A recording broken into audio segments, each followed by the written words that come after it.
el video, hermana Marley. Vamos a tener una charla inteligente, la charla inteligente número 6.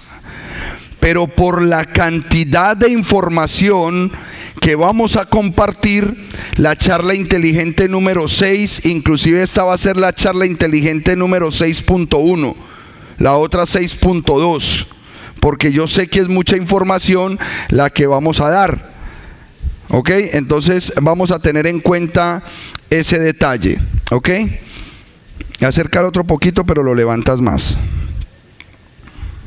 No. Aquí así. Se levanta de acá. Hasta aquí y hasta aquí. Perfecto. Ya dale play. Perfecto. Charla inteligente número 6. Israel. 2 casas, un solo pueblo. Así se llama la charla de hoy. Israel, 2 casas, un solo pueblo. Y vamos a tener, con la oportunidad que el Espíritu nos da de tener balanceadamente la información, a buscar el evangelio completo de la Biblia. ¿Cuál es el centro de este mensaje y de esta buena noticia? Vamos a orar primero para que nos conectemos en el Espíritu y que sea Yahweh mismo el que nos respalde con su palabra. Amén. Padre celestial y glorioso, te damos gracias en esta hora, en el nombre poderoso de Yeshua HaMashiach. Nos ponemos delante de tu presencia, Abba, para que cada palabra que salga de mi boca, Padre, esté respaldada por tu escritura. Yo te pido y te suplico, Abba Kadosh, que el propósito que tú tienes con este mensaje de seguir sembrando la semilla de la redención en tu pueblo, trayendo las ovejas perdidas de la casa de Israel y estableciendo la plataforma de tu reino para la venida del Mashiach, se siga cumpliendo en la vida de este remanente. Te lo pedimos de manera especial en el nombre de Yeshua HaMashiach. Pero si mis palabras salen de mi humanidad, yo te suplico que caigan en tierra seca y no den fruto en ninguna manera, en el nombre de Yeshua. Bendice aún a los que van a ver este mensaje por la internet y que puedan tener, Padre de la Gloria, un momento poderoso de sana revelación. En el nombre de Yeshua HaMashiach, amén y amén. Es necesario que me presente con esta charla. Soy el pastor Diego Higuita del ministerio EMC Shalom Internacional con sede aquí en Miami. ¿Por qué hago esta presentación? Yo nunca me presento en los videos, no es mi costumbre, porque tenemos un canal y todo el mundo va y recorre. Pero sé que la información que voy a plasmar en este mensaje puede llegar a tocar las fibras sentimentales de muchas personas que me puedan escuchar. Solo quiero hacerme responsable de cada palabra que voy a decir el día de hoy. Yo como pastor Diego Higuita me hago responsable de cada palabra que voy a compartir y sé que este video puede llegar a ser muy compartido. Entonces, que al menos el que no me quiera creer que quién es ese loco, ese loco es Diego Higuita. Pero si alguien encontró la potencia del mensaje, que sepa de dónde proviene este mensaje. No deseo que nuestro ministerio, así como todos los que se congregan con nosotros, formen parte de una maldición. Ese no es mi propósito. Y es delicado lo que les estoy diciendo, porque es necesario recibir el mensaje, vivir el mensaje y enseñar el mensaje. ¿Cuál? El evangelio correcto que está en la escritura. Cualquier persona que enseñe otro evangelio, la misma escritura dice que sea anatema, que sea maldición, maldito el que enseñe otra cosa. Por eso te estoy diciendo, me voy a hacer responsable de las palabras que voy a compartir en esta serie de videos, porque es tanto el material que yo sé que no va a salir en el día de hoy.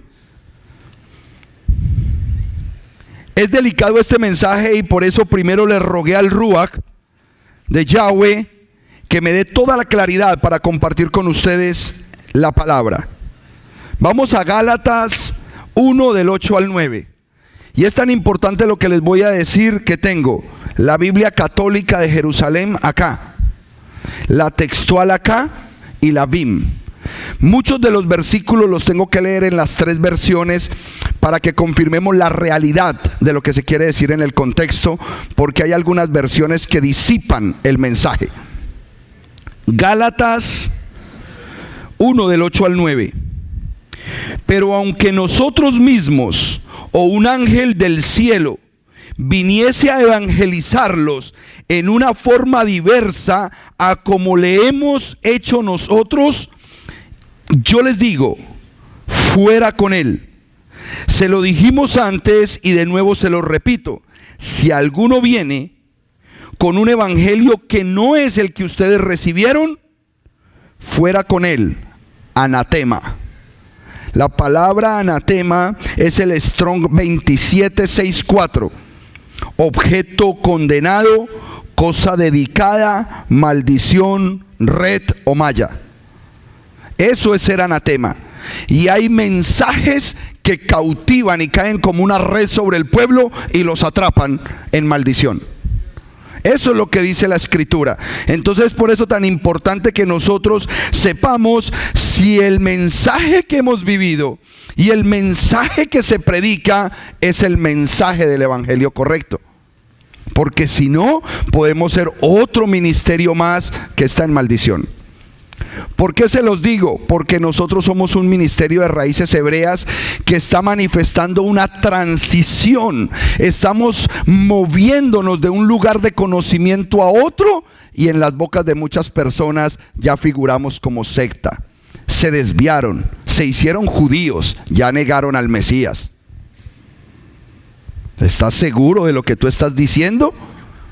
¿Estás claro en lo que tú estás postulando? Entonces es muy importante que al menos los que estemos en esta casa tengamos la capacidad de hacer una sana defensa de lo que MC Shalom Internacional predica a través de los medios y a través de cada hermano que llega a esta congregación. En la versión BIN, ¿cómo dice Gálatas? Esta no era mi Biblia, yo no la tenía marcadita con papelitos. Bueno, no me alcanzó. Ay, Jerónimo me quitó los papelitos. Ah, no, aquí hay uno, no he dicho nada de mío. Pero aún si nosotros mismos o un mensajero del cielo les anunciare una buena noticia, diga conmigo, buena noticia. Aquí viene la clave, porque entender que ese evangelio es entender que es una buena noticia, diferente a la que les hemos anunciado, sea proscrito. Proscrito es esas personas que echan hacia afuera, las sacan. La palabra que nosotros más podemos conocer es: lo excomulgaron. Proscrito, para afuera, es un anatema, maldito. Como ya lo hemos dicho y ahora mismo vuelvo a decir, si alguien les está anunciando una buena noticia contraria a la que ustedes recibieron, sea proscrito.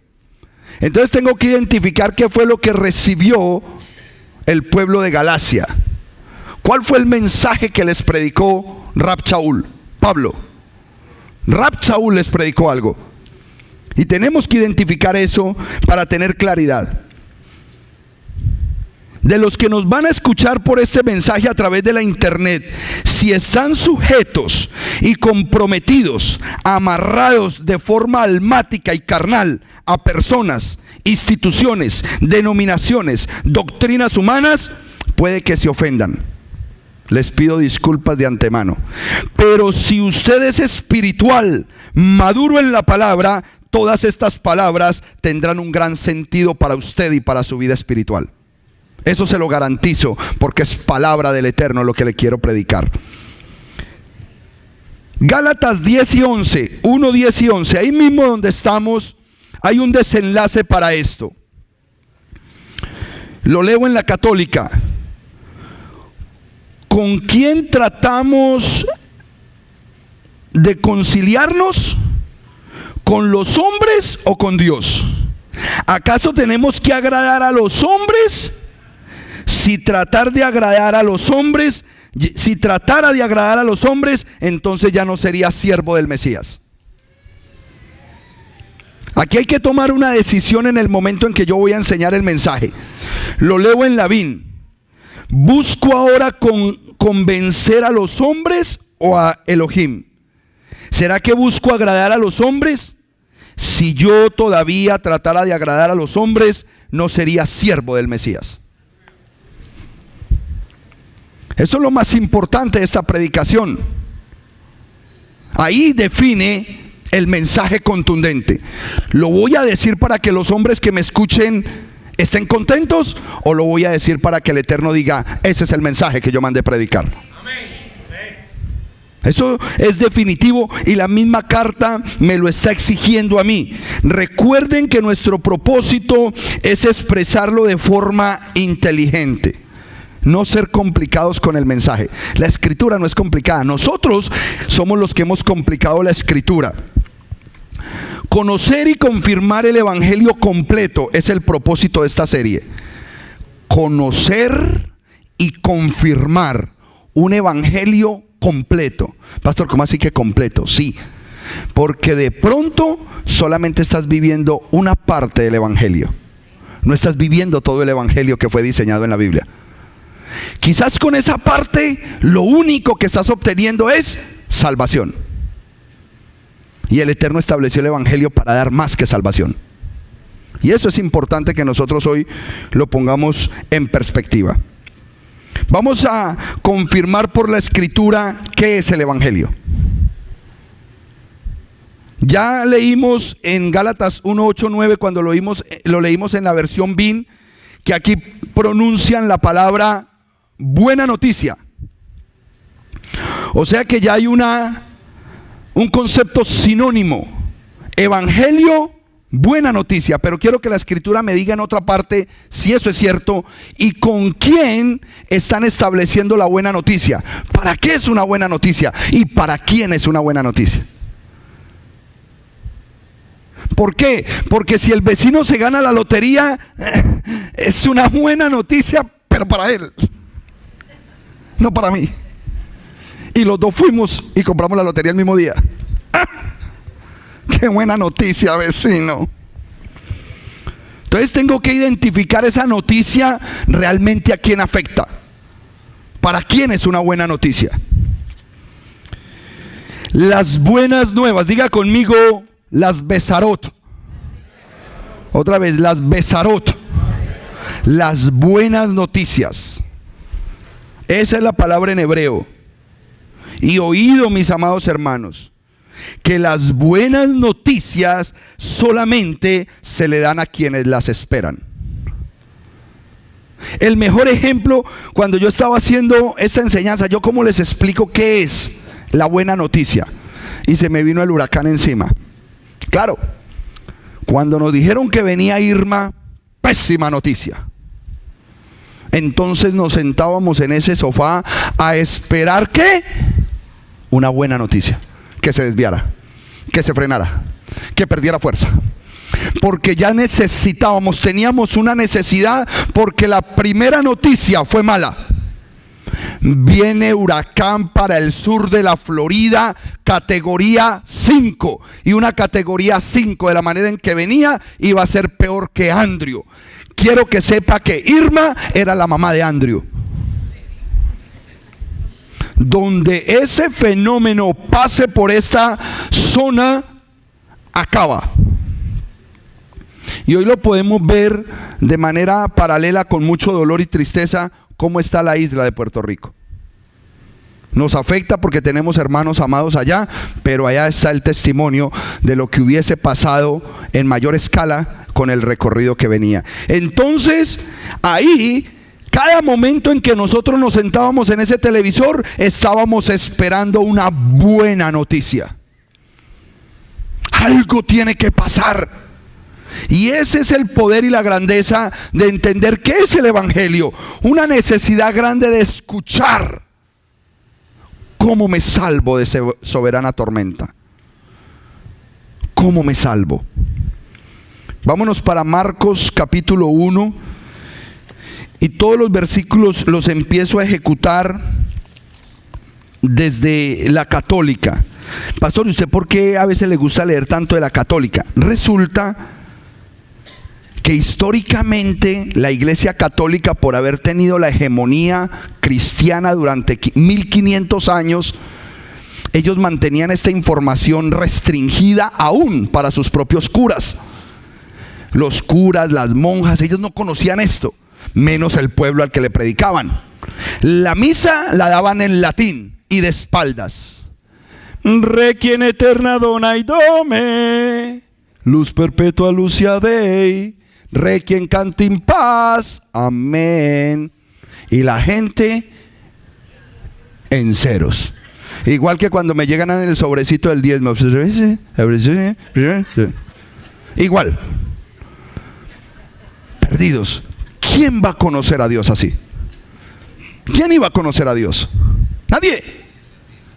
Entonces fue su peor error, porque entonces nunca se preocuparon por cambiar el formato escritural. Por eso la Biblia católica tiene 72 libros versus la cristiana que tiene 66. Y los 6 libros que sacaron los cristianos en 1950 son importantes conocerlos.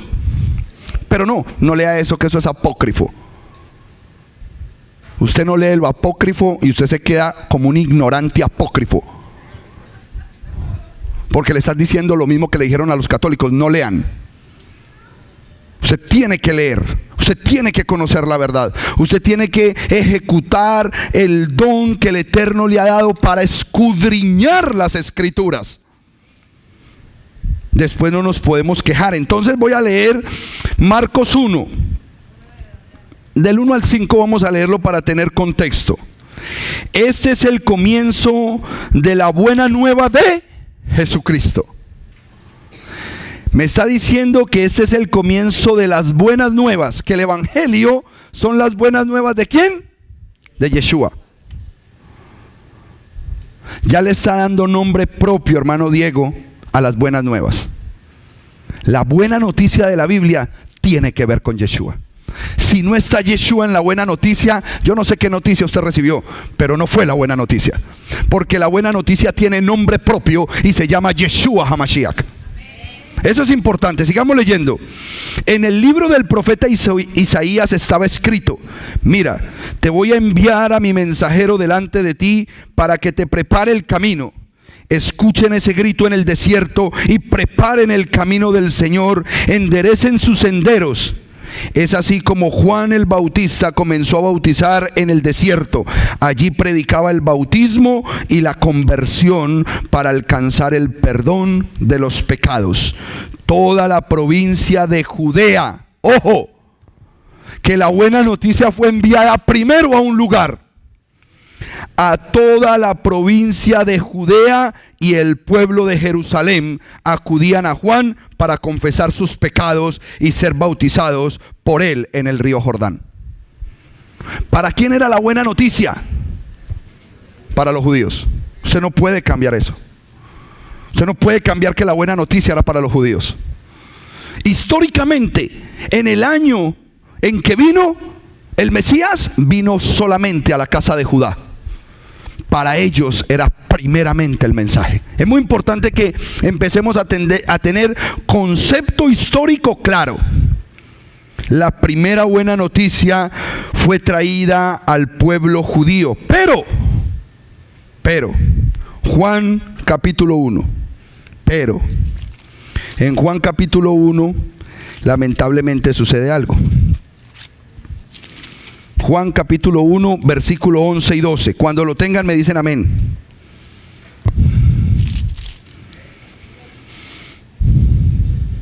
Juan 1, 11 y 12. Vino a su propia casa. Es que a mí me encanta cuando encuentro las palabras correctas. Recuerden cómo se llama esta enseñanza: Israel. 2 casas, un solo pueblo. Entonces aquí dice hermoso: vino a su propia casa y los suyos no le recibieron. Ahora, el que quiera pasarse de listo, que es algo muy normal hoy, va a decir: no, es que vino a la casa de él, de María y de sus hermanos, de José. Ok, amén, hermano, gracias. Que el Eterno le bendiga. Váyase, póngale cara ahí. Estamos hablando de la casa de Judá, sus hermanos judíos. Dice el versículo 12: pero a todos los que le recibieron les dio capacidad de ser hijos de Dios. Vino a su propia casa y los suyos no le recibieron. pero a todos los que le recibieron les dio la capacidad para ser hijos de Dios. Lo que nos está mostrando estos versículos con toda claridad, amado hermano, es que en primera instancia el pueblo de Él, al que Él vino a predicarle, no estaba listo para recibirlo. Uno que otro, separado desde antes de la fundación del mundo, arrancó con el mensaje. Y sabemos que fueron 12 hombres, más un poco de discípulas que estaban alrededor de ellos y una serie de prosélitos que empezaron a recibir el mensaje. Pero los discípulos de Yeshua, esos 12 hombres, y cuando hablo de esos 12 hombres ya estoy incluyendo a Rab Shaul, porque Judas no sirvió sino para una transacción. Esos hombres empezaron a predicar el evangelio. ¿A quiénes? A los que tenían ya marcados para ser hijos de Dios, y empezaron a moverse en ese propósito. ¿Quiénes son estos que empezaron a recibir lo que la primera casa no recibió? ¿Quiénes? Mateo 24:14. Mateo 24:14. Cuando tengamos un versículo sospechoso, que no me gusta la sintaxis que está en la palabra de la católica, entonces nos vamos para la textual o para la BIM para que se amplíe el conocimiento. Eso es escudriñar las escrituras. 24:14, ¿no? Ok, dice así: esta buena nueva, volvemos a entrar en contexto, seguimos hablando de la buena nueva. Esta buena nueva. ¿De quién es la buena nueva? De Yeshua. Esta buena nueva del reino. Oh, espérate. No era pues de Yeshua. Ahora, ¿por qué me dice que la buena nueva es del reino? Amado hermano, eso se conoce como sinonimia. La palabra reino quiere decir Yeshua. Yeshua es el reino. Cuando dijo, el reino de los cielos se ha acercado a vosotros, es porque Yeshua había llegado. Yeshua es el reino. Sinónimos, está hablando de lo mismo. Entonces ya tengo otra palabra para el reino. El reino es Yeshua. Dice: esta buena noticia del reino será proclamada en el mundo entero, y todas las naciones oirán el mensaje, y después vendrá el fin. Bien importante lo que estoy diciendo. Este mensaje será proclamado al mundo entero. Mundo entero. Y todas las naciones oirán el mensaje, y después vendrá el fin. ¿Ok? Nosotros cada 8 días tenemos visitas. ¿Ok? Cada 8 días. Y hay gente que dice: pastor, están viniendo muchas visitas, pero nunca se llena. ¿Por qué? Porque le predicamos a todo el mundo, pero el mensaje no es para todo el mundo. ¿Entienden? Usted como ministro, pastor, usted no se me puede desanimar a decir: pastor, yo le predico a un poco de gente y no me escuchan. Usted está cumpliendo con el mandamiento. Predíquele a todo el mundo, pero no todo el mundo va a recibir. Ese mensaje es exclusivo, amado hermano. Ese mensaje es especial. Entonces, luego se proclamaba este mensaje a todo el mundo, la buena noticia del reino, a las naciones. Pero necesito leer en las otras versiones Mateo 24:14, a ver qué me enseñan. Lo voy a leer en la BIM 24:14. ¿Cómo dice la BIM? Mateo 24:14. Y esta buena noticia del reino se proclamará en toda la tierra habitada para testimonio. ¿Ve que no es para conversión? Para testimonio a las naciones, y luego vendrá el fin. ¿Para qué para testimonio? Para que cuando venga el fin le podamos decir a todo el mundo: les dijimos. Hey, no digas que no, porque se te dijo, se te predicó y tú no quisiste escuchar. Es para testimonio. ¿Cómo dice la textual? Y alguno que tenga por ahí la versión K2, me interesaría mucho que me dijera la palabra clave en la versión K2 en su teléfono. Voy para Mateo 24:14. En la textual dice: y este evangelio del reino será proclamado en toda la tierra habitada para testimonio a las naciones, y entonces vendrá el fin. a las naciones. La palabra clave que yo necesito conocer, ¿cuáles son las naciones? Y la Biblia Kadosh me dice una palabra clave. ¿Cómo dice? Duro como trompeta de Dios. Y estas buenas noticias acerca del reino serán anunciadas por todo el mundo para testimonio a todos los goyim. A todos los goyim. Diga conmigo, goyim. Gentiles. Goyim, gentiles. Pero la palabra goyim tiene 4 acepciones: paganos, extranjeros, melohagoim, justos de las naciones, y simplemente personas fuera de un pacto. La palabra goyim es para gente fuera de un pacto, gente que recibió una mala noticia y fueron sacados del pacto. Y todos esos goyim que habían recibido una mala noticia y fueron sacados del pacto, ¿qué estaban esperando? Una buena noticia. Esto es simple. Estos goyim pertenecen a la Strong 1471. Gui tiene un concepto algo despectivo. Cuando usted lo lee, que es un goyim, tiene una connotación despectiva. Se le da a las naciones extranjeras. Puedes encontrar entre las acepciones o la polivalencia de este vocablo nación, campo, pueblo, pero es figurativo de manada de animales, enjambre de langostas, gentes. Ahora, ¿por qué les hablo así? Porque el pueblo hebreo es tosco al hablar. Nuestro pueblo es tosco al hablar. Yo eso no lo puedo cambiar, porque culturalmente es así. Yo ponía el ejemplo hoy en la clase de Parachá en la mañana en la internet. Cuando yo llegué aquí a este país hace 20 años, los más groseros a mí me parecían los cubanos, porque yo soy colombiano y la forma de hablar del colombiano es protocolaria. Y ser tan protocolario te convierte en un mentiroso. El colombiano es mentiroso por naturaleza. Da 20 vueltas para decirle, no, sí, sal con ese vestido, pero desde el principio le dice, está feo ese vestido, horrible. Pero tú no eres capaz de decírselo porque eres colombiano y tan educado, entonces le das 20 vueltas. El cubano dice, oye chica, ¿qué es ese vestido tan feo? De una. Entonces para mí eso era mala educación. No. Honestidad, sinceridad, lo que hay en su corazón, ¡pum!, lo sacan.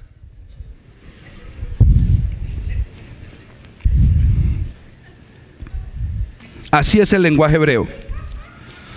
Entonces las palabras goín, gentiles, extranjeros y nación, tiene que ver con todas estas connotaciones fuera de lo que vivía el pueblo de Dios. Inclusive caía el paganismo. Un goín era un pagano, pero un pagano era extranjero. Ahora, si era un judío dentro de Israel que practicaba la adoración a las imágenes, era idólatra, ya lo consideraban un pagano. Así se ponga kipá, talí, esto es un pagano, porque lo que vivía y lo que establecía con su ejemplo lo manifestaba como eso, como un pagano, como un fuera de pacto.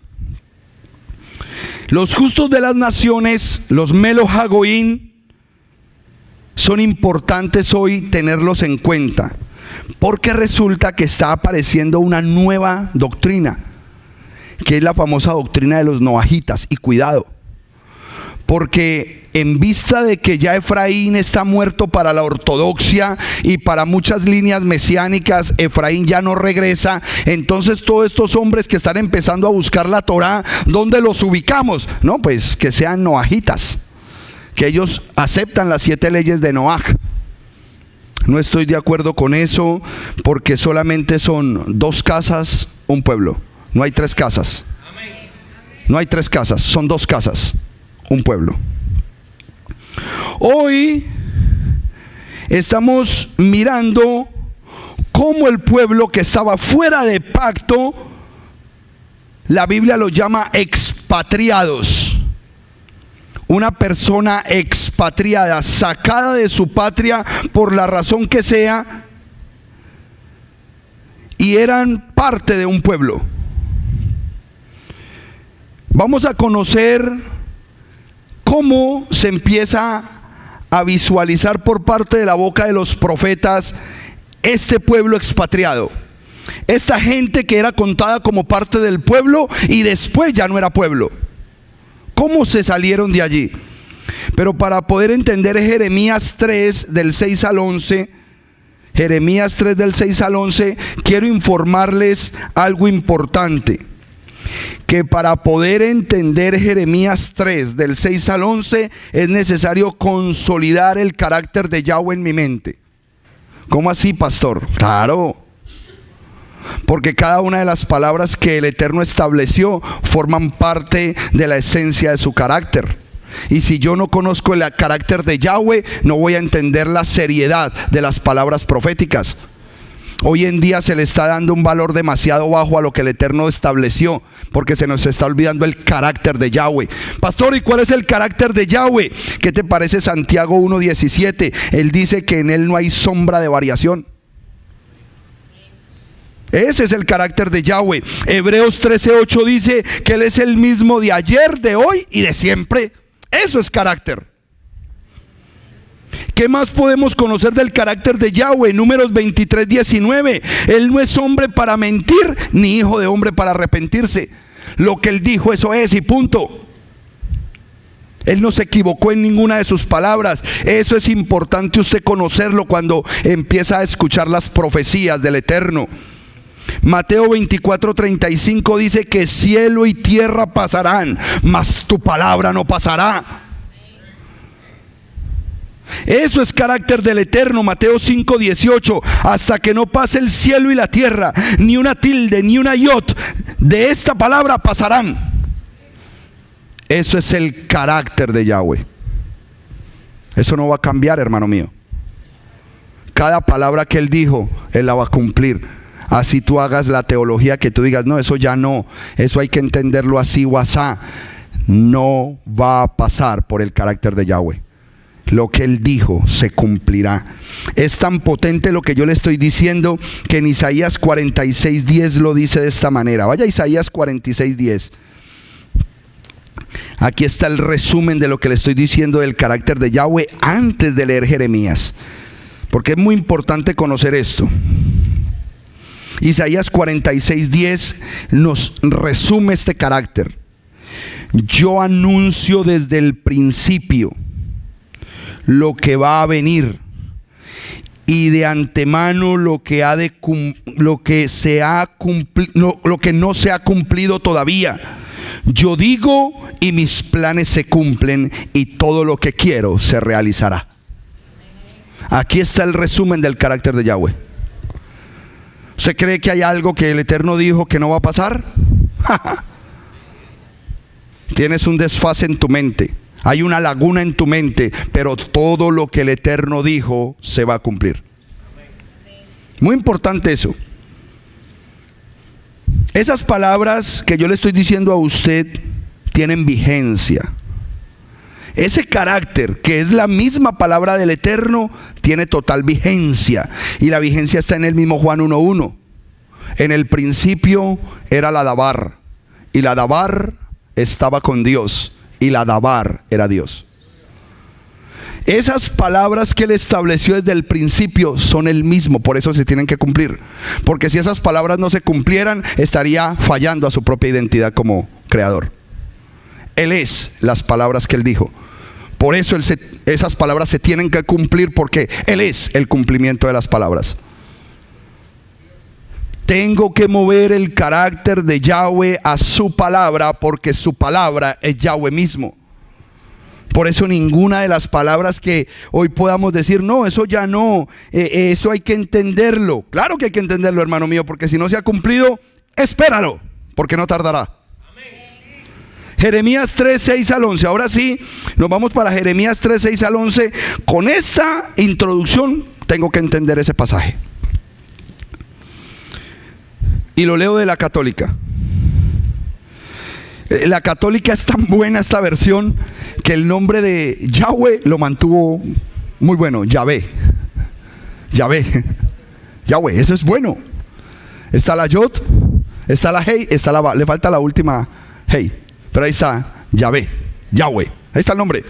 Como nunca les interesaba, nadie lo iba a leer. ¿Para qué cambiar esa vaina?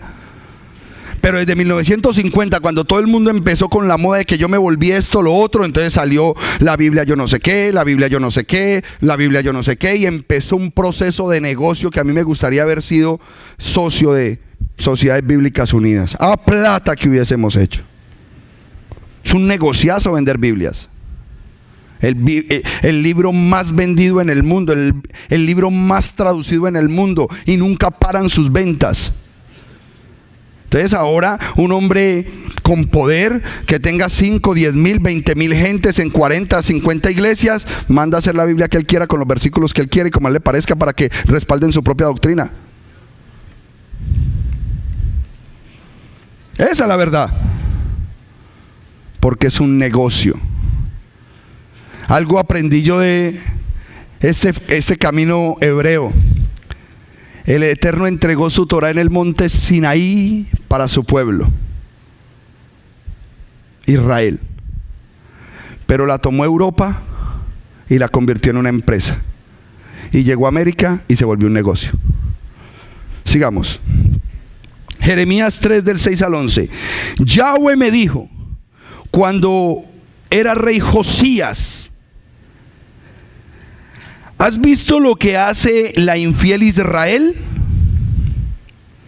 Se ha entregado en cualquier cerro alto y bajo cualquier árbol verde.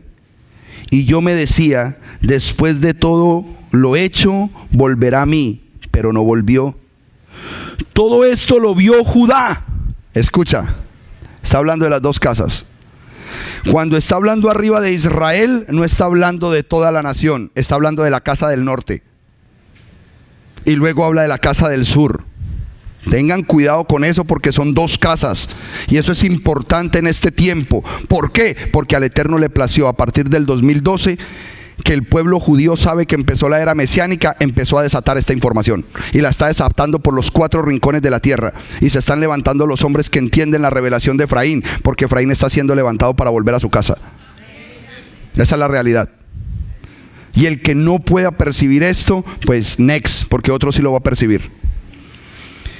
Vuelvo a leer el versículo 8. Todo esto lo vio Judá, su perversa hermana. Vio cómo yo me separaba de la infiel Israel, dándole el certificado de divorcio. ¿A quién se le dio divorcio? A la casa de Israel. No a todo Israel, a la casa de Israel, al norte. A Judá no se le dio divorcio. Pero ni siquiera se ha asustado y ha salido también a ejercer la prostitución. Su conducta descarada ha sido una deshonra para todo el país, pues ella también pecó con dioses de piedra y de madera. Y después de todo eso, Judá la pérfida no ha vuelto a mí sinceramente, sino con engaños. Y Yahweh continuó: por eso la rebelde Israel es mucho mejor que esta pérfida Judá. Las dos casas. Las dos casas pecaron contra Yahweh, Israel y Judá. Y a las dos las compara y dice, de las dos no se puede hacer un caldo. Pero de la de arriba, del norte, yo me divorcio. De la de abajo no puedo. Porque como yo soy un Dios de carácter, yo hice un pacto con David. Donde yo no haga ese pacto con David también se va a freír espárragos. Pero no, como él es de carácter y él había hecho una promesa a David le dijo, de ti no se apartará quien gobierne sobre tu trono. Yo te prometo eso. Y como él es un Dios de carácter y su palabra no pasa, es eterna, él cumplió. Pero aquí les estoy mostrando que esas dos casas pecaron, pero que una de ellas fue sacada del contexto porque era necesario, y lo van a descubrir en todas estas enseñanzas, porque era importante que esta casa desapareciera en los 4 rincones de la tierra. Había un plan detrás de todo esto. ¿Dónde surgen estas dos casas? Porque tuvieron que tener un principio. Siempre fue Israel, las 12 tribus, siempre. Cuando él le dice a Abraham que iba a ser una gran nación con él, le dio a Isaac le dio a Jacob, y Jacob le entregó 12 hijos. Ahí están las 12 tribus de Israel.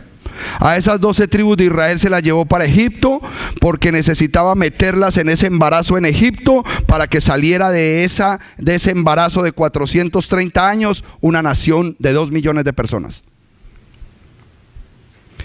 Salen esas 2 millones de personas a recibir la Ketubá, el contrato matrimonial, la Torá.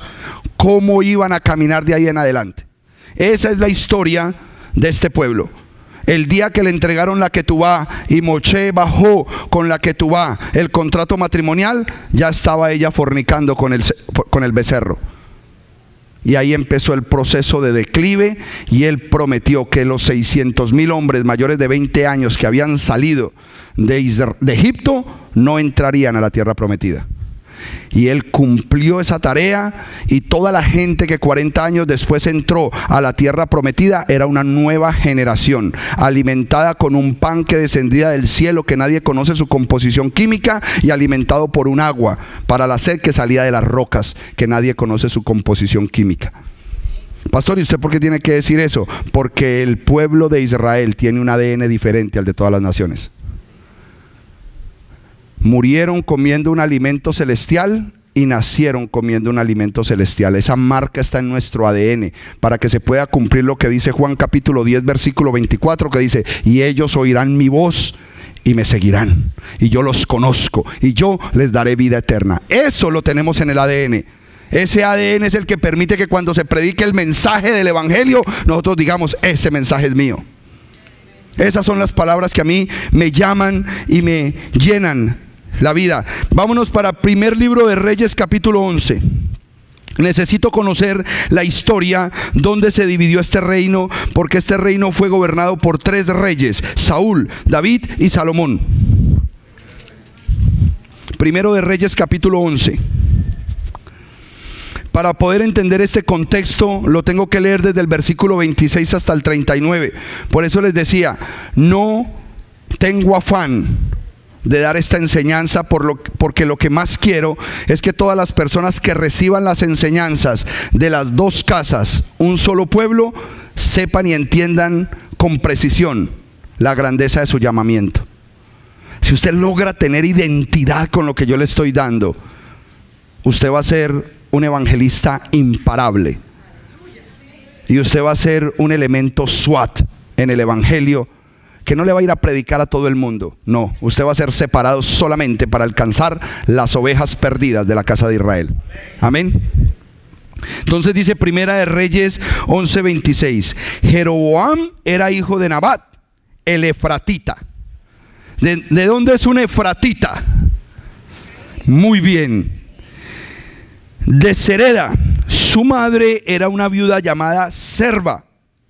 Estaba al servicio de Salomón, y también se levantó contra el rey.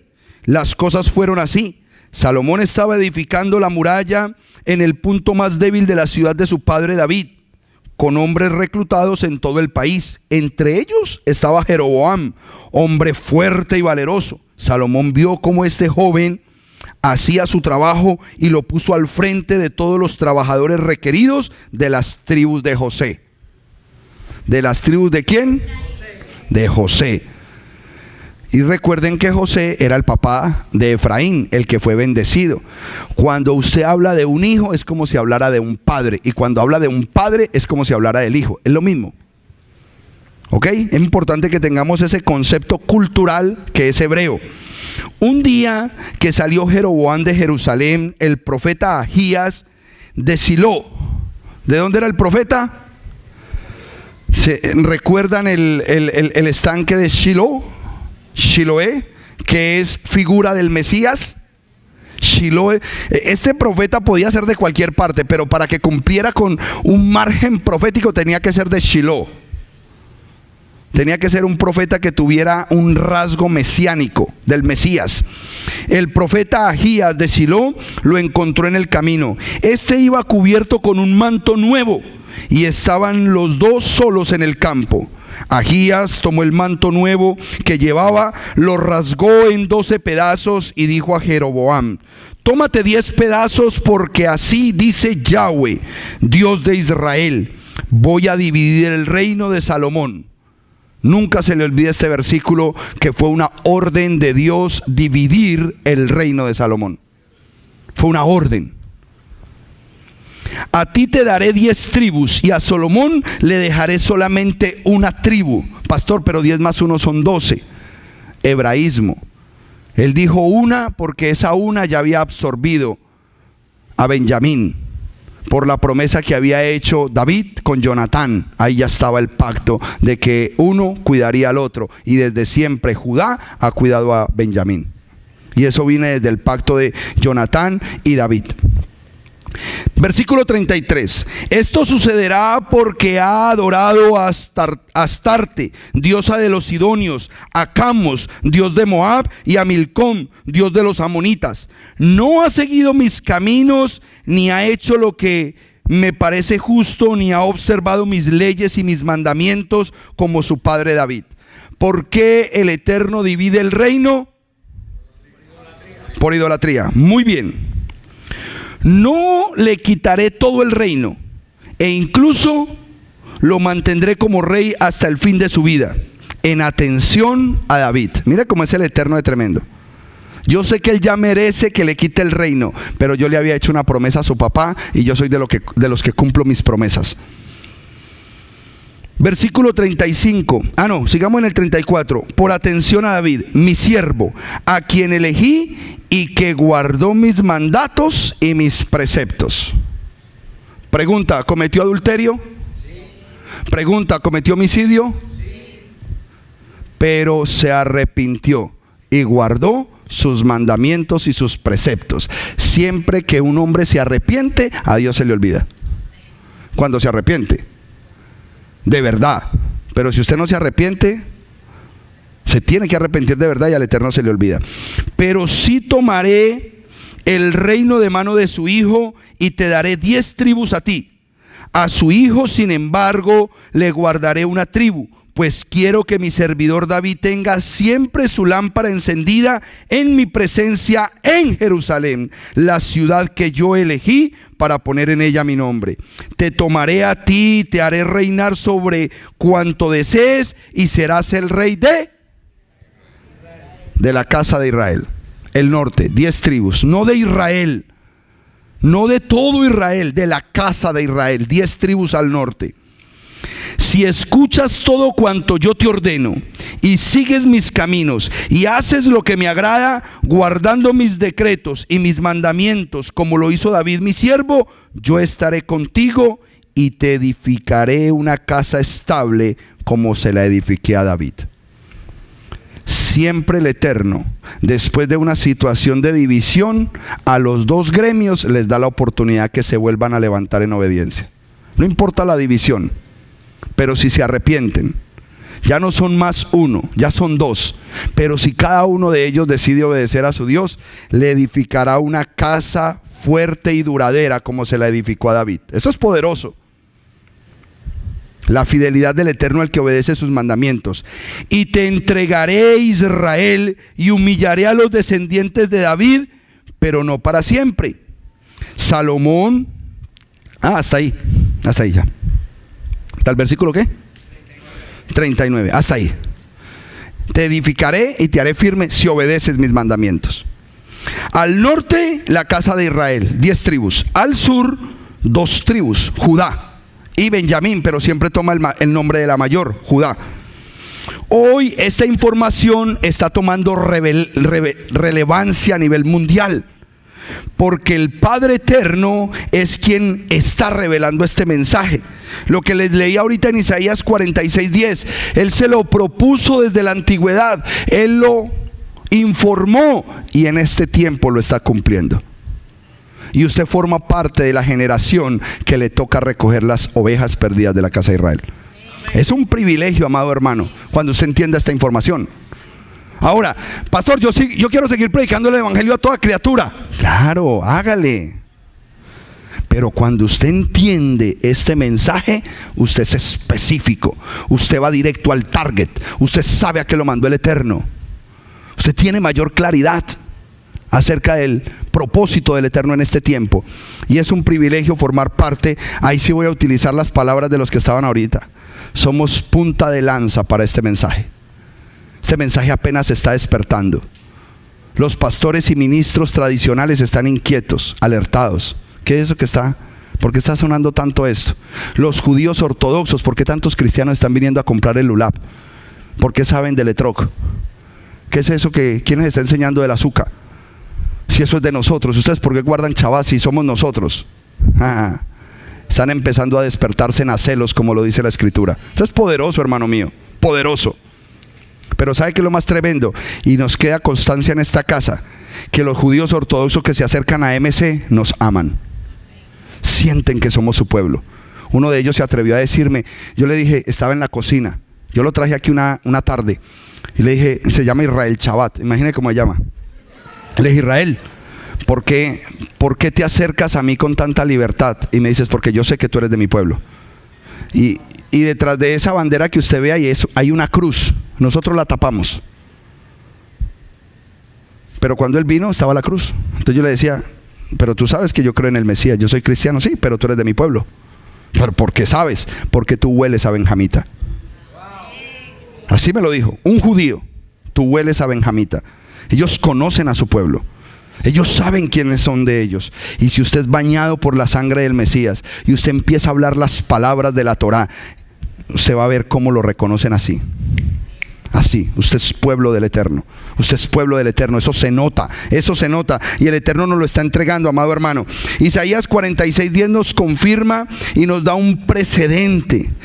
Todo el consejo de Yahweh a Jeroboam se iba a establecer si él hubiese obedecido. Si él hubiese acatado, lo hubiese hecho. Pero como no lo hizo, todos se desviaron completamente. Jeroboam se desvió. Ese sí que se volvió idólatra. Y luego Judá, no, Padre de la gloria. Entonces viene un profeta que da la estocada final y se llama el profeta Oseas.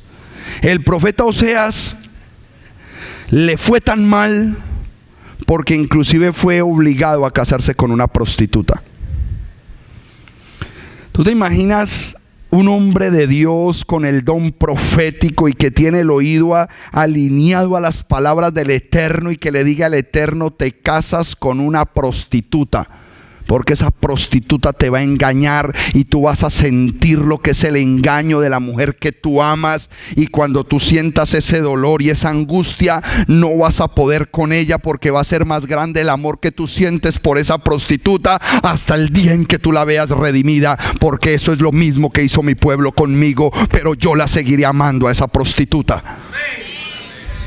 Ese es el libro de Oseas. Léalo. Y le dio hijos. Y ella seguía en la prostitución y él, un hombre santo del Eterno, pero solamente para que Isaías 46:10 se mantuviese firme en la historia de la palabra. Todo lo que dije desde el pasado se cumplirá en el futuro, porque yo lo anuncié y mi consejo permanecerá para siempre. Eso es la grandeza del carácter del que dijo esas palabras. Cuando yo conozco ese carácter, hermano mío, las palabras del Eterno se van a cumplir. Oseas capítulo 1 te da esa reseña y yo quiero que vaya usted al libro de Oseas. Ahora, yo tengo una necesidad grande, que para yo poder leer a Oseas en este momento me tuve que remitir, porque es que es maravilloso, cómo las mismas palabras de las instituciones nos revelan las cosas. Resulta que esta Biblia católica tiene una reseña antes de cada libro. Y yo no entiendo por qué los hombres que escribieron esta reseña están tan claros. Y los pastores que predicamos en la palabra, en los púlpitos, no están claros. Escuchen lo que dice la reseña publicitaria, editora. Porque son editores, no tiene que ver con palabras, sino la persona que está editando el libro lo lee y dice, yo voy a hacer una reseña. Pero tiene más poder la reseña de esos hombres que la predicación de hoy en día en los púlpitos. Escuchen lo que dice.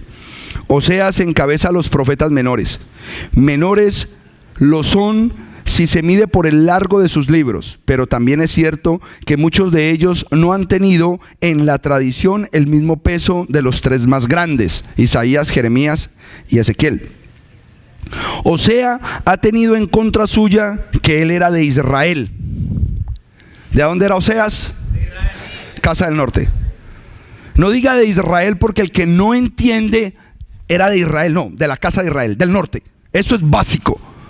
Por eso yo le digo al pueblo de hoy, si el pueblo cristiano empezara a estudiar solamente historia de la Biblia, historia de Israel, vendría el gran avivamiento. No se necesita unción, no se necesita poder, no se necesita el pastor que levanta a los paralíticos, solamente necesitan aprender historia y viene el gran avivamiento sobre la congregación de Israel.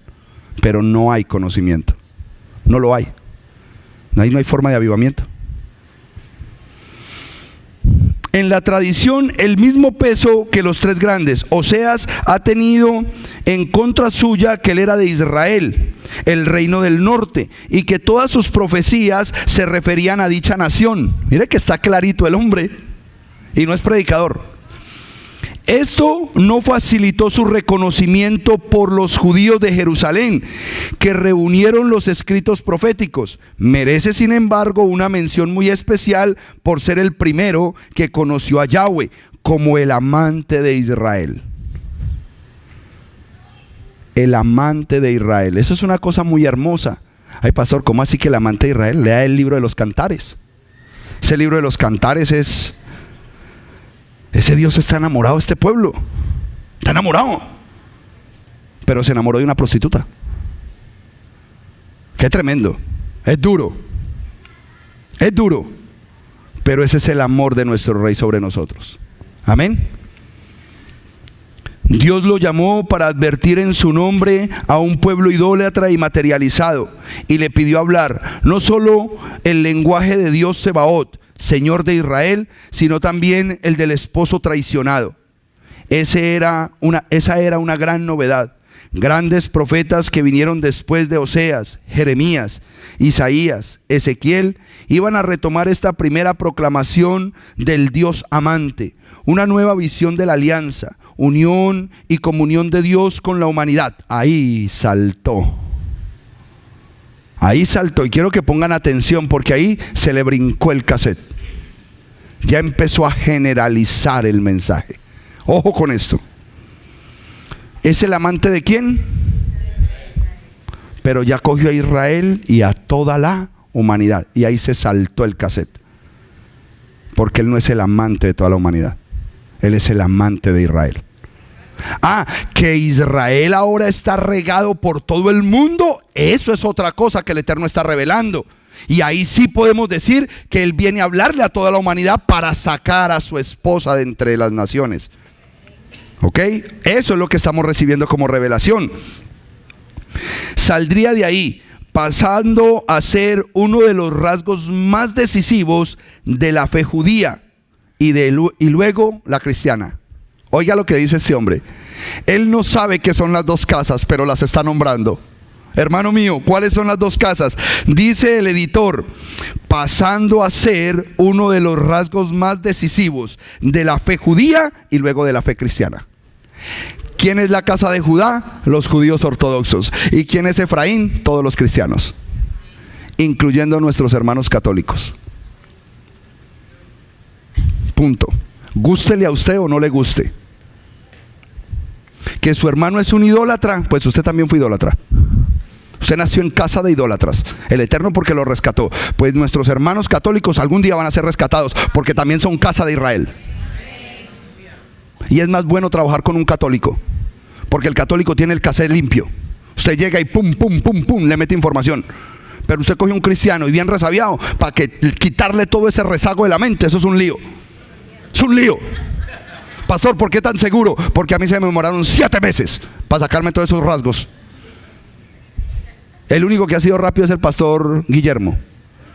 A los 2 días me dijo, no, entonces yo no aprendí nada. No, usted no aprendió nada en ese curso teológico.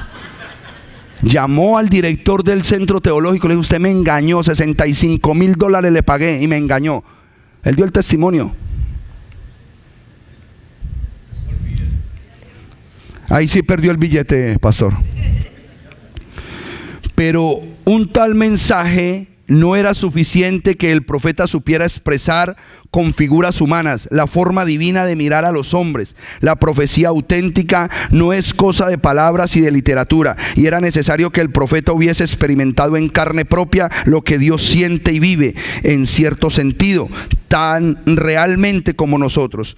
El primer profeta de Dios amante fue un profeta engañado por su esposa, a la que a pesar de sus infidelidades nunca dejó de amar. Al pobre se le cumplió lo que dicen ahorita, que las mujeres de malos pasos son las que mejor caminan. A él le tocó vivir eso, siendo un hombre santo del Eterno, santo, que el Eterno le hablaba. Él no tenía necesidad de decirle: Señor, ¿para dónde va mi mujer? No, Señor, ni me digas para dónde va, yo ya sé. Eso le tocó a Oseas, hermano, y nunca la dejó de amar, nunca, para que él sintiera en carne propia lo que Yahweh siente cuando su pueblo lo traiciona. Es duro. ¿Sabe qué es lo que más me duele a mí de todo esto? Que nosotros vinimos a este conocimiento fue porque alguien derramó su sangre en el madero para redimirnos, para rescatarnos. Y después de tener toda esta información, todo este amor para guardar sus mandamientos, hoy estemos rechazando la persona del Mesías Yeshua. Y estemos diciendo que él ya no es el Mesías. Esto es peligroso, este camino.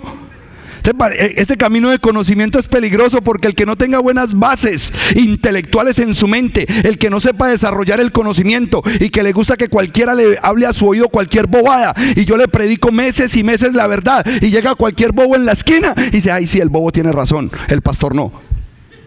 Es tremendo, es triste. Que yo preparo mis enseñanzas y yo busco lo mejor y le digo: hermano, fue así, hermano, fue asá, hermano. Y llega cualquier otro en algún rincón o esquina y le dice: no, no es así, ese no es el Mesías. Y le creen, y le creen. Pero yo tomo agua. Me da una tristeza, hermano mío. Pero así tiene que ser el mensaje. Nos acostumbramos también a ese tipo de situaciones. Vamos a leer con... no he terminado. Escuche la claridad con que este hombre habla.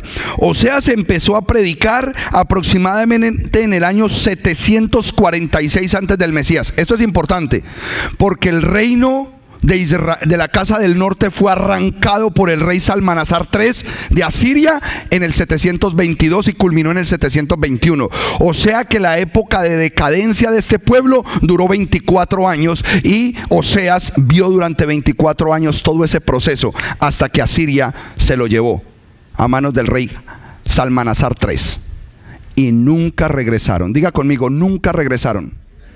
Esto es básico. La casa de Israel nunca regresó. Y aquí es donde usted es protagonista. Esto es lo más hermoso, hermano mío. Por eso yo les digo a ustedes, yo no lo digo por denigrar de nuestros hermanos mesiánicos, no. Pero nosotros no fuimos llamados al mesianismo. No. El mesianismo tiene un afán desesperado de parecer judíos. Y es su deseo, bueno, es su llamamiento, quédense ahí. Pero nosotros fuimos llamados a rescatar a Efraín, a la casa perdida de Israel.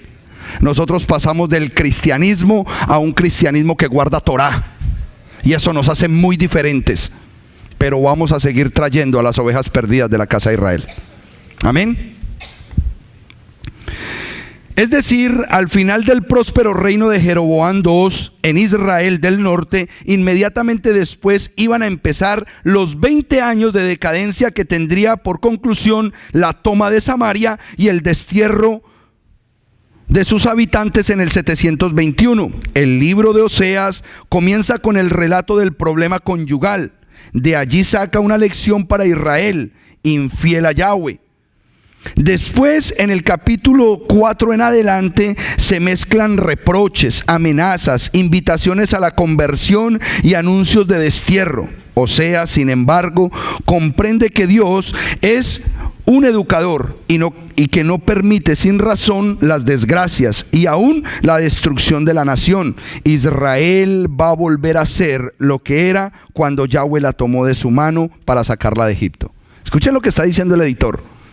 Y hoy, rabinos mesiánicos piensan lo contrario. Y hoy, pastores cristianos piensan lo contrario. Es tremendo. Y este pobre editor, que sabía que quién sabe quién lo iba a leer, está diciendo con toda claridad, sin necesidad de predicar, que Israel volverá a ser lo que era cuando Yahweh la tomó de la mano para sacarla de Egipto. Será un pueblo pobre y humilde, capaz de seguir a su Dios con fe y con amor. Y cuando habla de esa pobreza, yo creo que es pobreza espiritual. ¿Cuál pobreza espiritual? La que el Mesías dijo en el monte Sinaí, en el monte del sermón. Bienaventurados los pobres de espíritu, los renegados, los que son apartados. Cuando usted empieza todo este fenómeno de conocer la Torá, guardar el Shabbat, las fiestas y hablar de Yeshua, usted lo relegan, usted tiene como una plaga. Usted ya dice Yeshua, usted ya es judío. Solamente decimos eso y ya que son judíos. Hay tanta desinformación allá afuera, hermano mío. Entonces no se duela por el que está desinformado, que a usted lo juzgue una persona bien informada. Pero gente que no lee la Biblia que lo esté juzgando a usted, no se amargue por eso. Amárguese porque una persona conocedora lo juzgue. Pero gente que ni fu ni fa. Bueno, entonces ahora sí leamos Oseas 1 del 8 al 12. En este caso hay algunas Biblias que lo tienen hasta el 2, 3. Yo lo voy a leer en esta que dice: cuando la niña ya estaba grandecita, una de las hijas de Oseas, Gomer quedó embarazada. Así se llamaba la esposa de Oseas, Gomer. Otra vez, y dio a luz otro hijo. Y dijo Yahweh: ponle por nombre, no mi pueblo, Lo Amín, no mi pueblo, porque ustedes no son mi pueblo y tampoco yo soy para ustedes su Dios. Ahí fue cuando el Eterno dijo: ya la casa de Israel no será más mi pueblo. ¿Ok? Importante eso. Y los hijos de Israel serán tan numerosos como la arena del mar, que no se puede contar ni medir. Entonces, en vez de decirles ustedes, no son mi pueblo, Él dirá: ustedes son los hijos del Dios vivo. Redención. Diga conmigo: redención. Se reunirán los hijos de Judá y los de Israel bajo un mismo y solo jefe. Vuelven las dos casas y se van a reunir las dos casitas otra vez. Amén. Y desbordarán los límites del país, porque el día de Jezreel será un gran día. Ustedes llamarán a sus hermanos mi pueblo y a sus hermanas amadas. Imagínense nosotros en ese día de encuentro, Efraín y Judá, y nosotros abrazando, hermano, y ellos que le digan a usted: ¡ah! ¡Achim! ¡Qué lindo! Ese día que se reúnan las dos tribus. Eso va a ser precioso, poderoso. Eso no se predica en los púlpitos. En los púlpitos se predica antisemitismo. Los judíos mataron a Jesús. Los que de pronto no son tan antisemitas dicen: no, fueron los romanos. Pero los que leemos la Biblia sabemos que en Juan 10, 18 dice: a mí nadie me quita la vida, sino que de mi propia mano la entrego y por mi propia mano la tomo. A mí nadie me mata ni me quita la vida. A él nadie lo mató, ningún pueblo lo mató. Él entregó su vida. Si no le quitamos la gloria a él. Cuando dicen que un pueblo lo mató, le están quitando la gloria a él. A él nadie lo mató. Léalo, Juan 10, 18. Él le entregó de su propio amor. Yo muero por esa prostituta. Yo la libero de su pecado. Yo la dejo libre para que se vuelva a casar en las bodas del Cordero. Esto es algo muy precioso. Esto es una historia de amor jamás contada. Esa es la historia de amor más grande que existe. El amor de Dios sobre su pueblo. Muy importante esto. Mire todo lo que hemos leído, amado hermano. Se habla de Israel como su esposa. Se habla del amor que Él va a establecer por esas dos casas. Y hasta el momento, ni una vez hemos leído la palabra iglesia. Tarán, tarán. ¿Cuánto tiempo llevo predicando? Para que no nos volvamos tan largos, de pronto podríamos dejar ahí. Algo muy importante que yo quiero dejar claro es que la palabra iglesia no aparece en el Antiguo Testamento. Nosotros necesitamos darle claridad a la palabra iglesia, porque esa palabra iglesia está cambiando el evangelio. El Mesías no viene por una iglesia. Él viene por un pueblo. El Mesías no viene por una denominación ni por una religión. Él viene por su pueblo. Esas dos casas son un solo pueblo. Ahora, por eso les digo, si somos sentimentales y estamos amarrados a X o Y, influencia denominacional, de hombres, concilio, yo lo siento por ti. Pero para los que leen la Biblia de la manera correcta, Él viene por Israel. Así es que nos conviene ser Israel. Eso es lo más importante. Ahí empiezan a derribarse los muros teológicos, los muros que están separando al pueblo de Dios. No, que yo soy esto, que yo soy esto, que yo soy aquello. Tenemos que ser Israel. Eso es lo más importante. Entonces yo creo que para la próxima semana podemos empezar con el concepto de iglesia. ¿Cuándo aparece el término iglesia? Porque el término iglesia rompe con el parámetro del eterno, Israel. Entonces la otra semana vamos a empezar con eso. Podemos ir terminando el día de hoy. Voy a marcar acá. Bueno, lo voy a dejar aquí marcado. Recuérdenme que terminé en iglesia. Yo pensé que alcanzaba a llegar más lejos, pero no. Porque quiero que esta enseñanza sea tan bien trabajada, que lo único que queremos es que todos entiendan el mensaje de que las dos casas son un solo pueblo.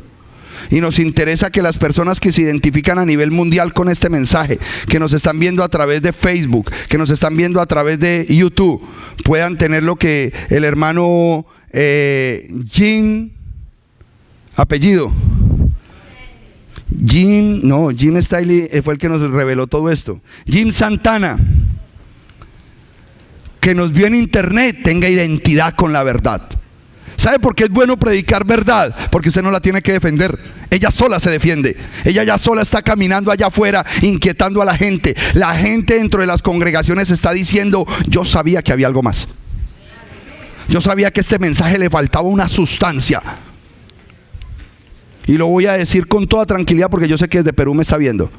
El pastor José Vélez Moro, que es testiga la familia Encinosa, que ellos trabajaron con los pastores Vélez Moro, la hermana Alejandra, usted la conoce, hermana Cata, pastor que nos formó hace mucho tiempo, me decía a mí: Diego,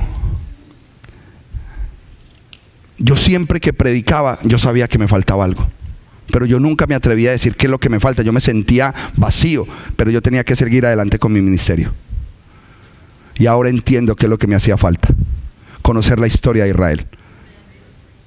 La misma misericordia que tuve contigo cuando empecé a formarte, tenla conmigo.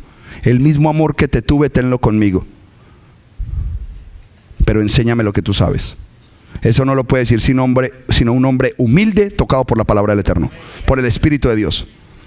Pastor José Vélez Moro, el hombre que más le ha enseñado al sur de la Florida y a muchas congregaciones en América a hacer los famosos encuentros. La iglesia de él se llama Encuentro con Dios, y él está en un despertar ahora. Y ahora usted va a su congregación estudiando la parachá, estudiando las fiestas, guardando Sukkot. Ahora quieren que guardemos las 3 congregaciones Pesaj juntos. Van a venir los de Georgia, el de aquí, yo no sé dónde nos vamos a meter. Pero eso es lo que está haciendo el Eterno con los pastores y ministros hoy. Les está revelando la verdad, y todos aquellos que tienen la fuerza y la capacidad para recibirlo van a tener un gran propósito en este tiempo delante del Eterno. ¿Puedo apagar el video, amada hermana? Nos despedimos allá en YouTube.